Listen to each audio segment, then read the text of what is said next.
দাদাকে শীতে কাঁপতেছেন?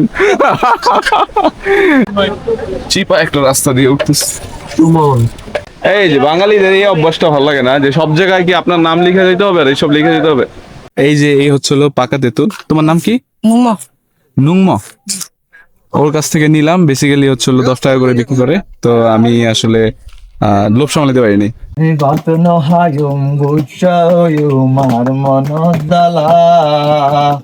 বেগুনের বসুন্ধর সুন্দর আর বাবা হালা রাত নহায়ম গুসাও মার মন দালা বেগুনের বসুন্ধর সুন্দর আর বাবা হালা। বাংলাদেশের সবচেয়ে দুর্গম আর সুন্দর জলপ্রপাত নামে পরিচিত আমিয়াখুম ঝর্ণা। পাহাড়ের গা বেয়ে অবিরাম স্বচ্ছ জলধারা নামার দৃশ্য দেখার জন্য বিভিন্ন মৌসুমে এখানে বহু পর্যটক ভ্রমণ করে থাকেন।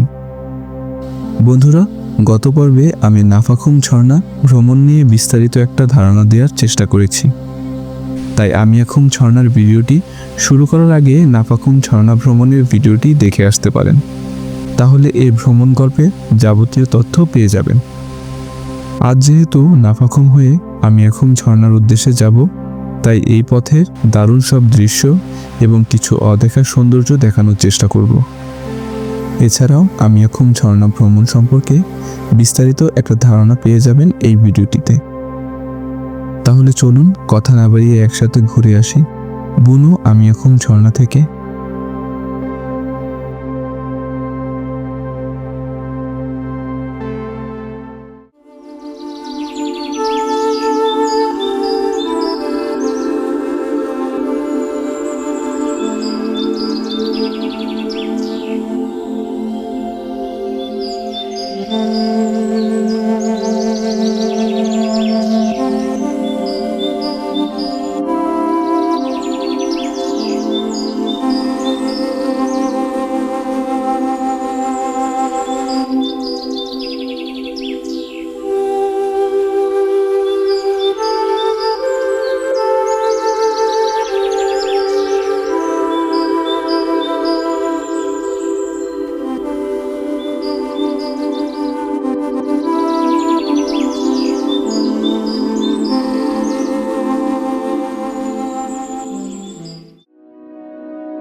সকালের নাস্তা করেই নাফাখুম পাড়াকে বিদায় জানিয়ে আজকে আমাদের প্রথম গন্তব্য জিন্নাপাড়া। হাঁটতে হবে প্রায় 4 ঘন্টার মতো।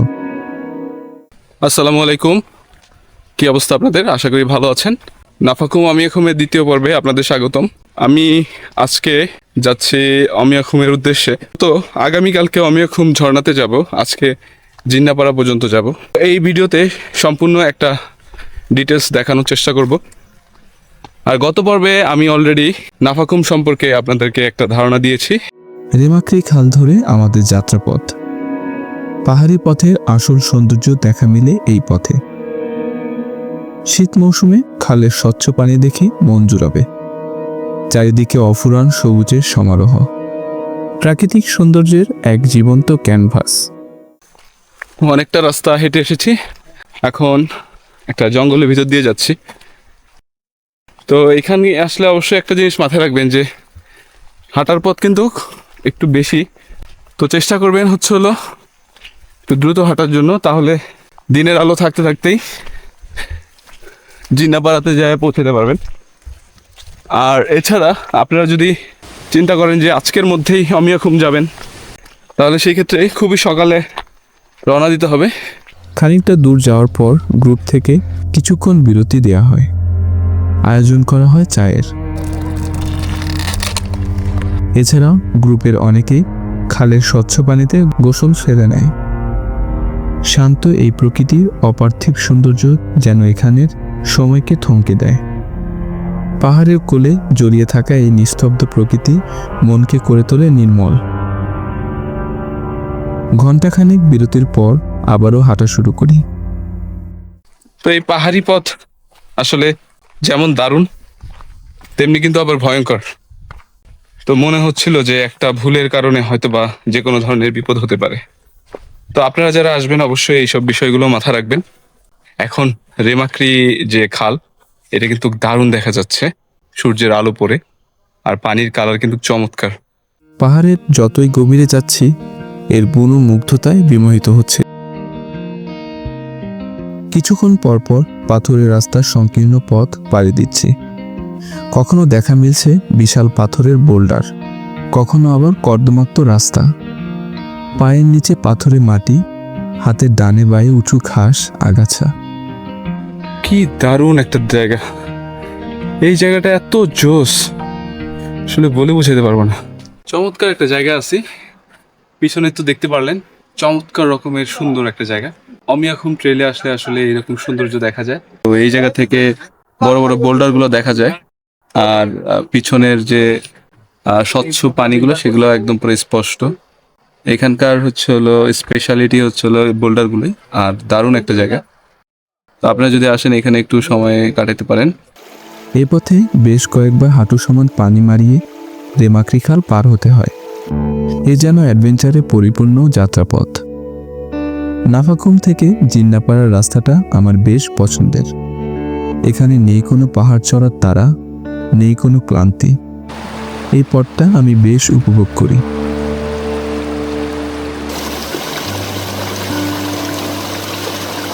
কিছুক্ষণ পরপর পাহাড়ি দোকান চোখে পড়বে। হালকা নাস্তা খাওয়ার জন্য আপনারা চাইলে এখানে কিছুটা সময় কাটাতে পারেন। এই হচ্ছে হলো পাকা তেঁতুল। তোমার নাম কি? নুংম। ওর কাছ থেকে নিলাম, বেসিক্যালি হচ্ছে হলো 10 টাকা করে বিক্রি করে। তো আমি আসলে লোভ সামলাতে পারিনি। আমি এখন উইলাপাড়াতে আছি। তো উইলাপাড়ার পাশ দিয়ে হেঁটে যাচ্ছি। তো একটা বাচ্চাকে দেখলাম যে গাছের পাকা তেঁতুল নিয়ে যাচ্ছে, তো ভাবলাম ওর কাছ থেকে কিনে নিই। তো এই হচ্ছিল তেঁতুল, তো পাকা তেঁতুল, গাছ পাকা তেঁতুল। বেসিক্যালি স্বাদটা কিন্তু দারুণ। মানে আমরা যেটা প্রসেস করার পরে যেটা খাই ওইটার থেকে কিন্তু একটু ডিফারেন্ট, তবে আমার কাছে এটা বেশ ভালোই লাগতেছে। তো আপনারা যদি পাহাড়ে এসে এই সিজনে পাকা তেঁতুল পান অবশ্যই কিনে নেবেন অথবা খাওয়ার চেষ্টা করবেন। সামনে যে রাস্তাটা দেখতে পাচ্ছেন, তো এই রাস্তা দিয়ে একটু উপরের দিকে উঠলেই হচ্ছে হলো জিন্নাপাড়া। সাবধানে রাস্তা পার হবেন, কারণ এখানে কয়েকটা রাস্তা আছে, ভুল করে আবার চলে গেলে ঝামেলা, রাস্তা ভুল হতে পারে। তো ট্রেকিং রাস্তা দেওয়াই আছে, তো এই রাস্তা অনুযায়ী উঠবেন। ফাইনালি লম্বা একটা পাহাড়ি পথ পাড়ি দিয়ে এখন হচ্ছে হলো পাড়ার কাছেই, জাস্ট 2 মিনিটের মতো লাগবে। পাহাড়ে চূড়ায় উঠলেই দেখা মিলবে পাড়ার। বর্ষা মৌসুমে এ পাড়া থেকে মেঘের আনাগোনা দেখতে পাওয়া যায়, আর এর চারদিক সবুজে ভরে ওঠে। আমরা দুপুর গড়িয়ে বিকেলের একটু আগে জিন্নাপাড়াতে পৌঁছাই। আমি বাচ্চাদেরকে বলছি চকলেট খাবে কিনা, দৌড়ায় চলে আসছে, তো ওদেরকে চকলেট দিচ্ছি। এই হচ্ছে চকলেট, নাও। এই তোমার নাম কি? তোমার নাম কি? উমফিরু। তোমার নাম কি? আমার নাম খুশাই ত্রিপুরা। ওয়াও, চমৎকার। ওরা অনেক খুশি হয়েছে, সেই বাসা থেকে চলে আসছে ওই দূরে। চলুন আপনাদের পাড়ার সৌন্দর্য দেখাই।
অনেক বড় একটি পাড়া মনে হলেও এখানে রয়েছে 28টি পরিবারের বসবাস।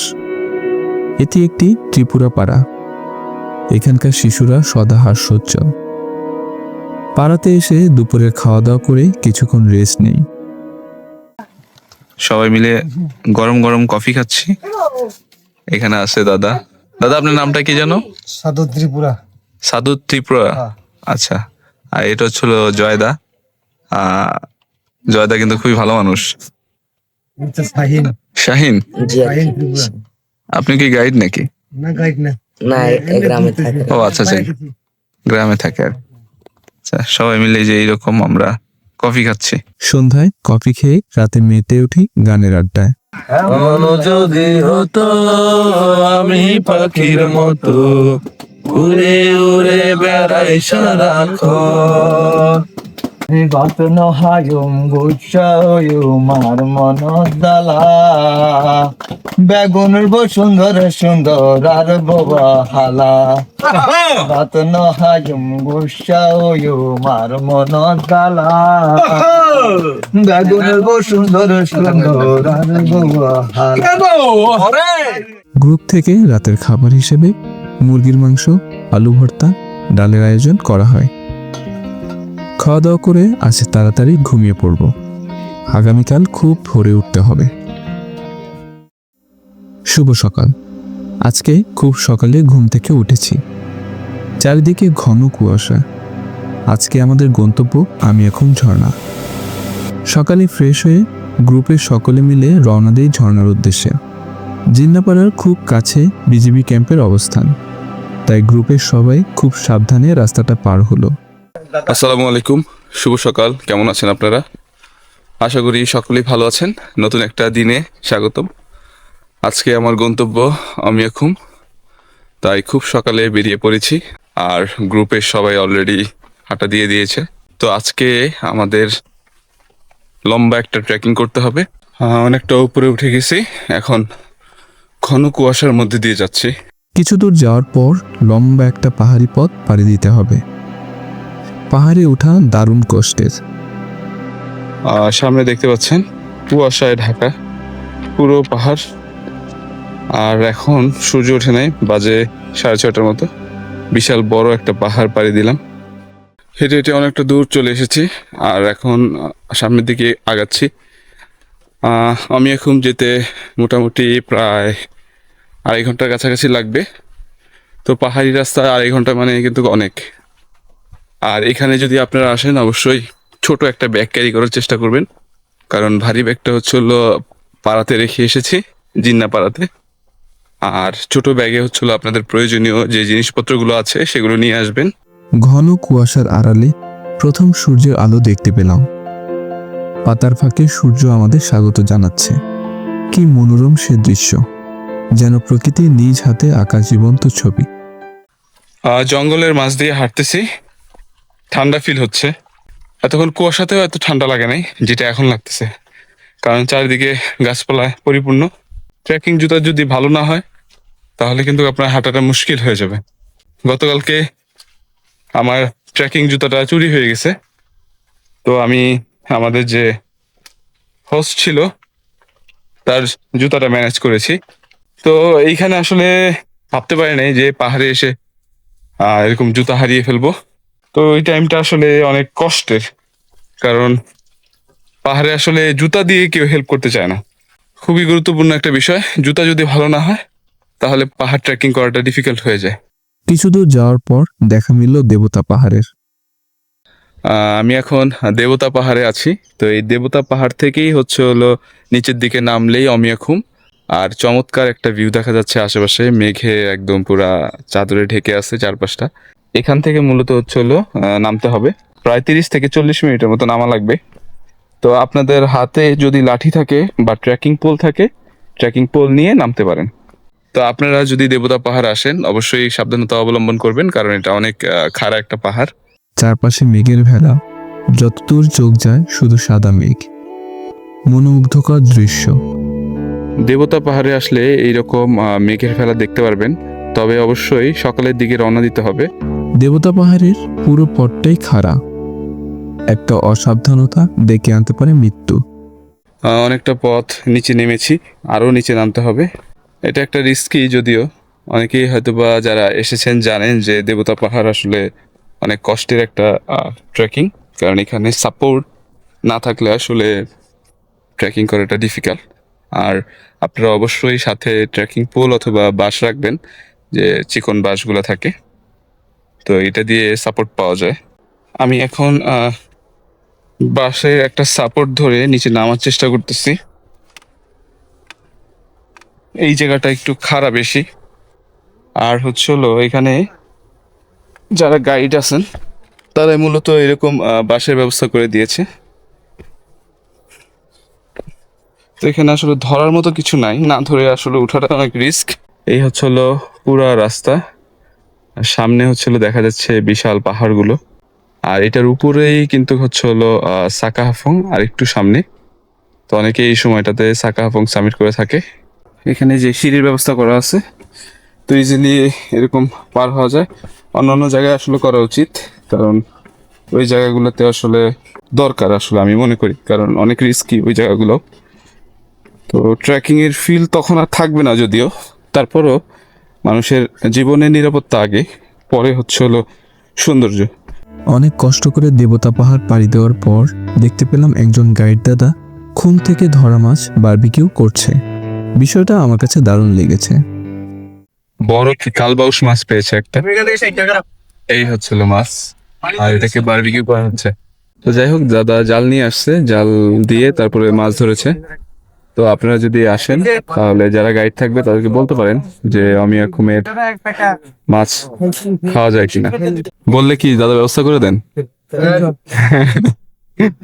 আচ্ছা, ভাগ্য ভালো থাকলে আপনারাও পেতে পারেন খুমের তাজা মাছ।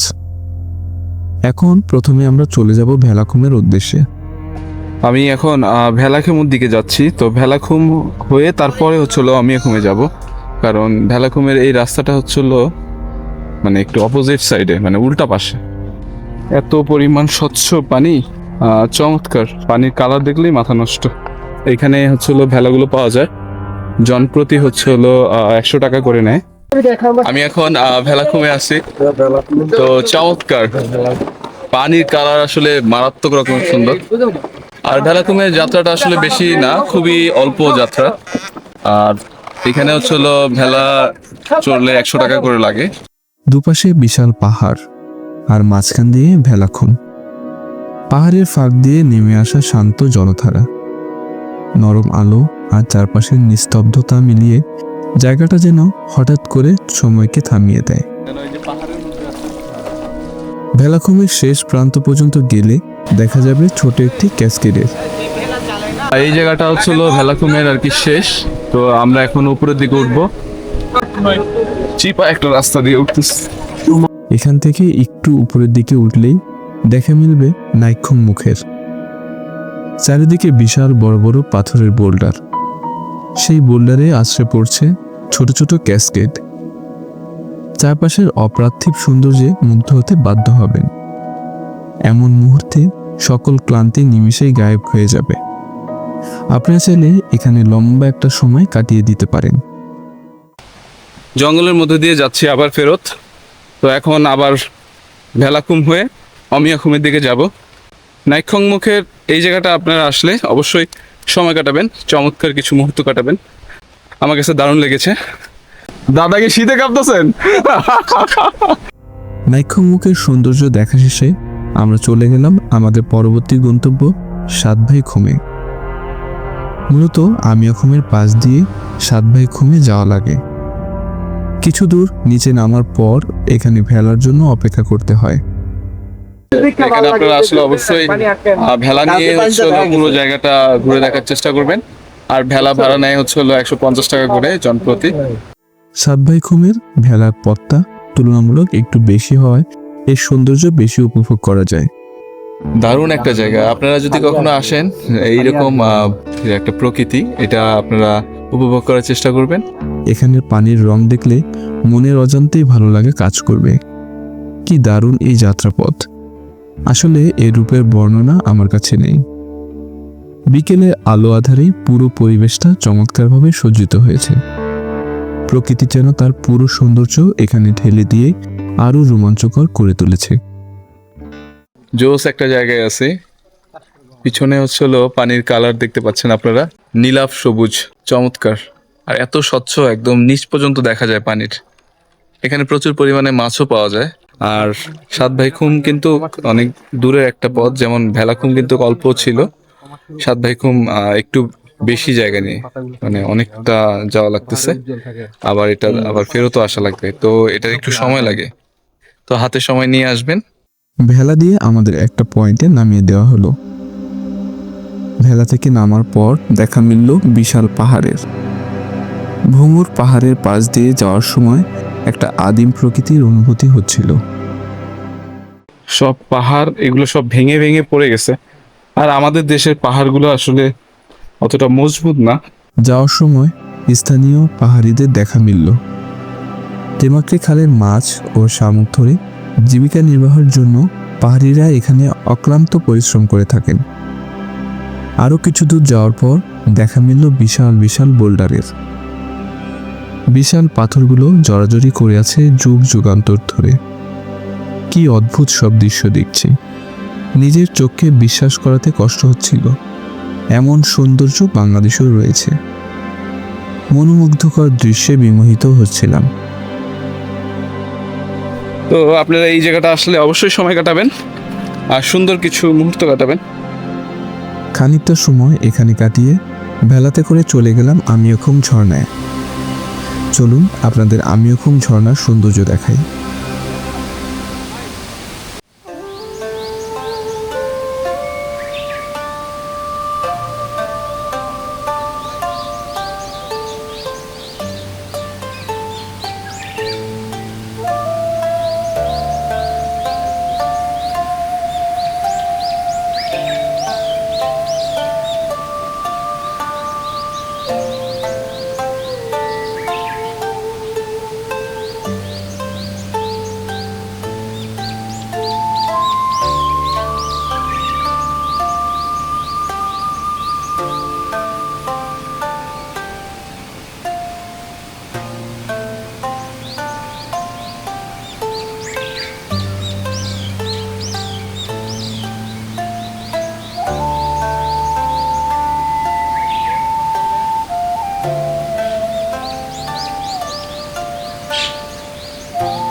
বাংলাদেশের গহীন পাহাড়ে লুকিয়ে আছে অপরূপ সুন্দর এই ঝর্ণা। পাহাড়ের বুক চিরে সাদা ফেনিল জলরাশি আছড়ে পড়ছে নিচের নীলা প্রাকৃতিক ফুলে। এ যেন ঝর্ণার পানির সাথে পাথরের চিরকালীন আলাপচারিতা। চারপাশের সবুজ পাহাড়ের মাঝে ঝর্ণার ভয়ঙ্কর স্রোত যেন মনকে আরো বেশি নির্মল আনন্দে ভরে তুলেছে। ঝর্ণার সামনে দাঁড়িয়ে যখন গর্জন করা জলধারার দিকে তাকাই, তখন মনে হচ্ছিল সব ক্লান্তি, সব শব্দ একসাথে ধুয়ে যাচ্ছে। এখানে আসলে মনে হবে প্রাকৃতিক সৌন্দর্যের সাথে নিজের অস্তিত্বের ক্ষুদ্রতা ও গভীরতা একসাথে প্রতিফলিত হয়। পাহাড়ের বুকে রাখা এক টুকরো শান্তি। ঝর্ণার পাশে বসে আমাদের দুপুরের খাবার সেরে নিলাম। খাবার হিসাবে ছিল খিচুড়ি আর ডিম ভাজা। আসিফ ভাই, কেমন হয়েছে খিচুড়ি? আগুন খুব ভালো হয়েছে ভাই। বর্তমানে যে জায়গায় আছি এই জায়গায় যা দিবেন তাই অমৃত, আর এটা তো কোনো তুলনাই নেই। কষ্টের একটা ট্রেল, তো এখানে আসলে আপনারা আসলে হুটহাট সিদ্ধান্ত নেবেন না, অবশ্যই হচ্ছিল আগে থেকে একটু জেনে শুনে তারপরে আসবেন। আর আমি এখন দেখা শেষে এখন আমি চলে যাচ্ছি আমার নেক্সট গন্তব্যে, মানে জিন্নাপাড়াতে। আগে থেকে মেন্টাল প্রিপারেশন নিয়ে আসবেন। এখানে কিন্তু এত সহজ একটা ট্রেল না, একটু কঠিন আছে। তো আপনারা যদি আমি এখন আসতে চান, আমি গ্রুপের নাম্বার দিয়ে দিব এবং ডিটেলস দিয়ে দিব, আপনারা তাদের সাথে যোগাযোগ করে আসতে পারেন। ফেরার পথে মনে হচ্ছিল আমিয়খুমের সত্যিকারের সৌন্দর্য শুধু তার ঝর্ণায় নয়, এই অনুভবের পথে, যে পথে হেঁটে যাওয়ার সময় শরীর ভাঙে, কিন্তু মন জেগে ওঠে। পাহাড়ের প্রতিটি বাঁকে প্রকৃতি তার নতুন রূপ দেখায়, কখনো আকস্মিক জলপ্রপাত, কখনো শতবর্ষী গাছের মেলবন্ধন, কখনো বা পাহাড়ি প্রকৃতির রূপ পরিবর্তন। সময় সুযোগ করে আপনারাও ঘুরে আসবেন অপরূপ এই মায়াবী ঝর্ণা থেকে। বন্ধুরা, আজ আর কথা বাড়াচ্ছি না। ভিডিওটি যদি ভালো লেগে থাকে তাহলে লাইক, কমেন্ট ও শেয়ার করতে পারেন। আর এমন নতুন নতুন ভিডিও দেখতে চাইলে চ্যানেলটি সাবস্ক্রাইব করে পাশের বেল আইকনটি অন করে রাখতে পারেন। তাহলে দেখা হবে পরবর্তী কোনো পান্থলিপিতে। সে পর্যন্ত ভালো থাকবেন, সুস্থ থাকবেন। আল্লাহ হাফেজ।